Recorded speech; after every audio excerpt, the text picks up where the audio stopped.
सिर पर चढ़ गया।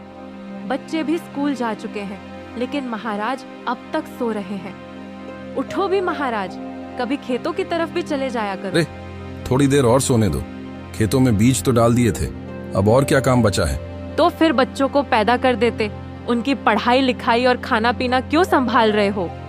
बीज डालने के बाद भी खेत में कई काम होते हैं। तुम्हारे आलस के चलते मैंने ही सारा काम कर दिया। रामू नहीं उठा तो बिमला खुद खेतों में पानी डालने चली गई। पानी डालते हुए वह सोचने लगी, पता नहीं मेरे माता पिता ने किस सोच में मेरी शादी इस आलसी इंसान से कर दी। मेरी तो जिंदगी ही बर्बाद हो गई। पानी डालकर जब वह घर लौटी तो देखा कि दोनों बच्चे स्कूल से लौट आए थे। उसने पूछा, अरे तुम लोग इतनी जल्दी क्यों आ गए? क्या आज स्कूल में जल्दी छुट्टी हो गई? बच्चों ने उदास होकर जवाब दिया, माँ, स्कूल वालों ने हमें निकाल दिया।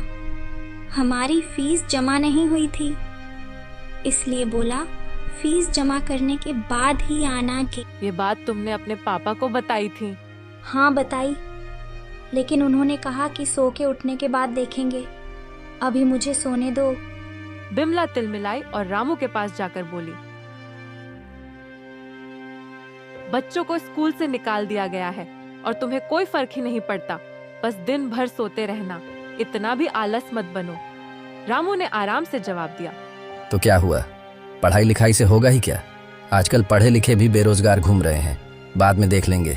अभी जाओ यहाँ से, मुझे सोने दो।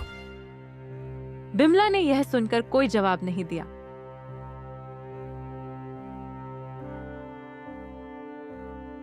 वह रात को अपनी अलमारी खोलकर सोने के झुमके निकाल लाई।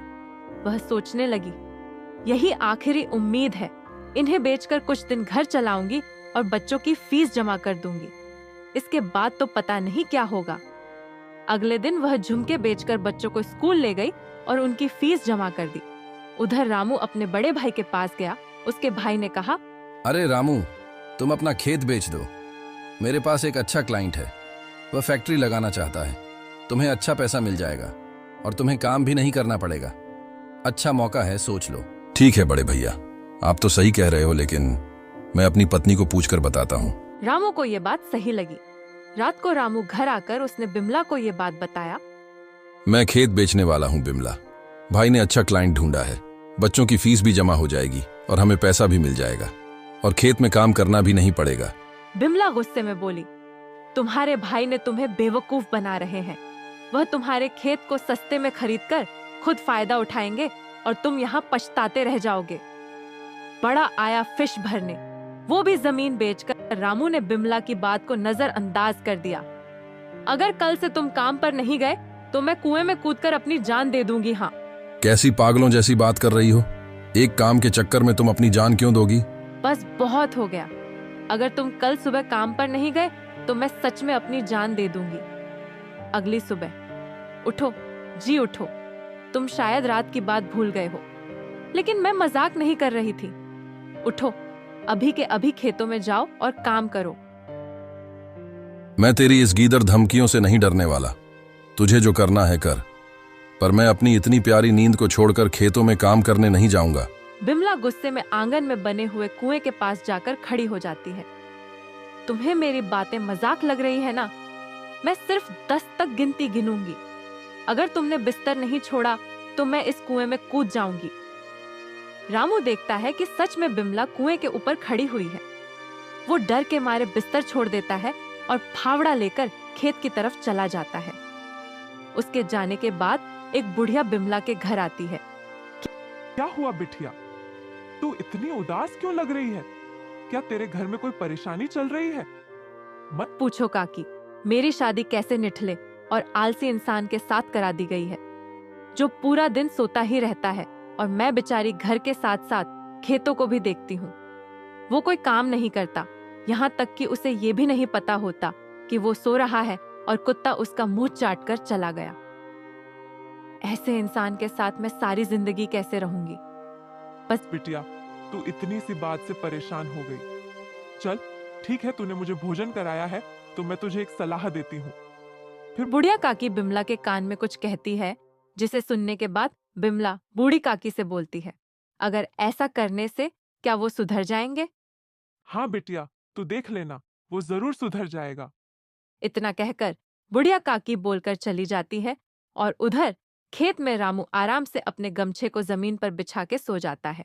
थोड़ी देर बाद बिमला रामू के लिए रोटियां और छाछ लेकर खेतों में जाती है और वो देखती है कि रामू आराम से अपने खेत में गमछा बिछाकर सो रहा है। अरे सुनते हो, उठो, खाना खा लो। अरे बिमला, तुम कितनी अच्छी हो। तुम्हें कैसे पता चला कि मुझे भूख लग रही होगी?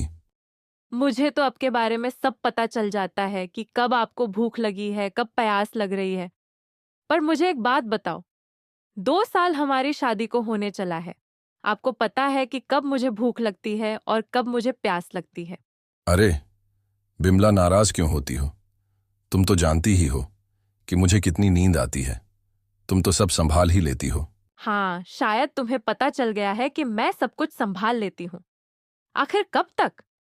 मैं भी इंसान हूँ, मुझे भी तकलीफ होती है। बस रामू, अब बहुत हो गया। आज मैं समझ गया कि तुम्हें मेरे शब्दों की और मेरी कोई कदर नहीं है। मैं अपनी हर बीमारी को भी नजरअंदाज करके घर के काम और खेत के काम देखती रहती हूँ। लेकिन अब बस, बहुत हुआ। मैं कल सुबह ही अपने मायके चली जाऊंगी। अगर तुम्हें मेरी जरूरत है तो तुम काम करोगे, तभी मैं वापस आऊंगी, वरना मुझे लेने कभी मत आना। रामू सोचता है कि विमला गुस्से में है, इसलिए ऐसी बातें कर रही है। शाम हो जाती है, वो दोनों घर आ जाते हैं। अगली सुबह रामू को सोता हुआ छोड़ देती है और विमला अपने मायके के लिए निकल जाती है। जब रामू को भूख लगती है तो वो उठकर देखता है कि घर में बिमला नहीं है। रसोई बिल्कुल खाली पड़ी हुई है और मवेशी अपने खूंटी पर बंधे हुए रंभा रहे हैं। रामू सारी घर में बिमला को ढूंढता है, पर विमला कहीं नहीं दिखती। विमला के बगैर उसे खाली घर काटने को दौड़ रहा था। देखते ही देखते 5 महीने निकल जाते हैं। रामू अब रोज अपने घर को, मवेशियों को और अपने खेतों को देखता। कुछ दिन के बाद फसल तैयार हो जाती है और वो उसकी कटाई करके बाजार में सारा अनाज बेच देता है। अगले सुबह अपने ससुराल जाता है और सासू माँ का पैर छूता है। जीते रहो जमाई राजा, जीते रहो। देर से आए पर दुरुस्त आए हो। बिमला भी रोज आपकी राह देखती थी। बिमला बहुत अच्छी है। उसने मुझे मेरी गलती का एहसास कराया और आज मैं बिमला को लेने आया हूं। विमला, मुझे माफ कर दो। तुम मुझसे आगे ही सारे काम कर देती थी।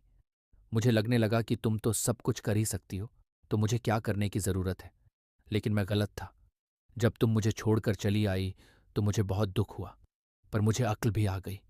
तुम घर चलकर देखो, मैंने सब कुछ संभाल लिया है। और ये रंग बिरंगी चूड़ियां, ये साड़ी मैं अपनी मेहनत की कमाई से लाया हूं और तुम्हें भी ले जाने आया हूं। चलो अपने घर।